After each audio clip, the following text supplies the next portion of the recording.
Habib apa ya, Khalid Balsamah itu mengatakan itu musyrik dan syirik. Jadi dan apalagi tidak ada ada kaitannya gitu loh. Berarti kecil kemungkinan Pak Rudiana akan menanggapi ya, ataupun hadir dalam tantangan sumpah itu. Pembicaraan mereka dengan Hotman aja. Oke, tapi itu menantang loh. Itu baru gayanya nih, gayanya nantang. Itu bukan menegaskan sesuatu kan Bu pada pihaknya, karena kan bilang bahwa ini anak saya. Publik pasti nanti akan bertanya, kalau misalnya benar kenapa takut, kan pasti ada yang bertanya soal itu. Dia mengatakan ini anak saya. Oke. Bung Farad. Ya, kalau saran saya sih gini ya. Kalau Rudiana itu adalah seorang polisi Kapolsek pangkat Ibtu dan dia menjaga citra baik nama Polri gitu, jalani aja. Artinya nggak usah takut. Ini kan tidak membuat gajinya berkurang dengan ikut ritual sumpah pocong, karena dia yang dari mulutnya sendiri yang mengatakan saya siap sumpah apa aja bisa, sumpah pocong bisa gitu. Jadi ya ayo gitu. Ini kan hanya masalah kalau anaknya mati tidak mati ya itu kan bukan persoalannya. Kita juga nggak tahu dari mana dapat isu bahwa itu atau bukan. Tapi yang jelas ada saksi yang mengatakan, Tiga Akbar, Dede dan Teguh, bahwa Rudiana yang mengarahkan, yang melarang datang ke pengadilan. Nah itu kan semua dibantah sama dia.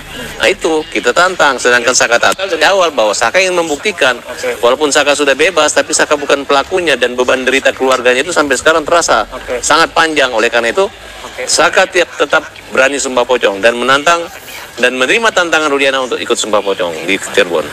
Jadi saya sampaikan bahwa kalau melihat dari masalah TikTok itu ya, watching TikTok itu tidak ada tantangan dari Rudiana, dan kemudian dia hanya menjawab pertanyaan dari Pak Hotman Paris bahwa itu anaknya. Memang soal diragukan anaknya itu banyak isu itu, dan jelas ada terang-terangan ya dari seorang lawyer yang mengatakan itu bukan anaknya, malah yang identitas lain bahwa itu yang meninggal itu namanya Panji ya.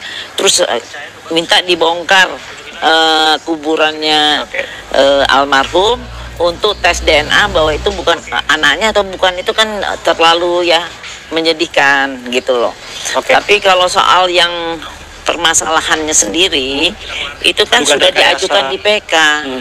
Dan kita lagi menunggu proses PK ya. Gimana kita hormati apakah putusannya diterima, apa PK-nya diterima atau PK-nya ditolak. Kita sama-sama menunggu, jangan memberikan suatu tandingan persidangan di luar pengadilan. Bagaimana menjawabnya Bung Farad, bahwa sebagai penegak hukum disebutkan bahwa Pak Rudiana meletakkan segala sesuatunya pada proses hukum, bahwa dianggap sumpah pocong itu yang sumpah yang bukan bagian dari proses penegakan hukum. Peran Rudiana sini kan dua, satu sebagai aparat, kedua ayah korban gitu.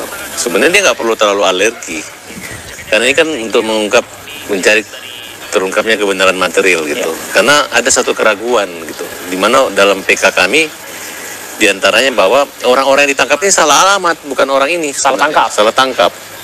Kemudian adanya saksi-saksi yang dulu ya kita tahu kan, ini pembuktiannya mengejar pengakuan tersangka. Liga Akbar. Dede. Dan tidak ada bukti-bukti, makanya saya katakan kemarin sama Bu Elsa, bukti apa yang membuat Ibu Elsa yakin bahwa dia itu membunuh atau memperkosa. Kalau bicara tes DNA, mana DNA spermanya gitu. Mungkin kita sudah membandingkan bahwa luka yang Ibu mengatakan yang terpapar ini bukan haid. Kalau namanya orang jatuh karena benturan itu bisa keluar darah semua di hidung, seperti yang kami beri contoh di fotonya Vina di hidung. Nah kalau dalam kemaluannya memang ada saksi pendukung lainnya muncul, diantaranya Mega dan Wiwidi yang mengatakan mereka lagi haid gitu. Kemudian kalau dilihat dari BAP dan laporannya Rudiana itu jelas menulis bahwa ada tusukan segala macam. Ternyata di dalam laporan tidak ada tulisan luka. Tapi ini semua kan sedang berproses. Kenapa tidak menunggu saja kemudian proses memori PK itu diputuskan oleh untuk sumpah pocong?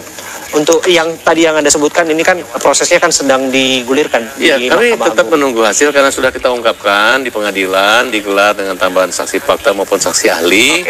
Nah, justru maksud saya ini kan apa ya, penegasan saja, bukan masyarakat menunggu-nunggu gitu. Ketika muncul Rudiana, tiba-tiba dia membantah.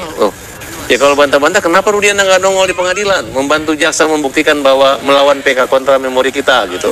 Nah tapi kenapa tidak hadir gitu. Maksud saya dibiarkan, mereka terlalu mudah menjawab, ya biarin. Nah, mudah-mudahan dengan polemik yang terjadi masa kini hakim-hakim ataupun petinggi-petinggi hukum tuh mengerti seperti ini, sangat membantu kami gitu, bahwa sebenarnya Rudiana masalah yang simpel ini dibuat sulit dan dia mempersulit menurut saya.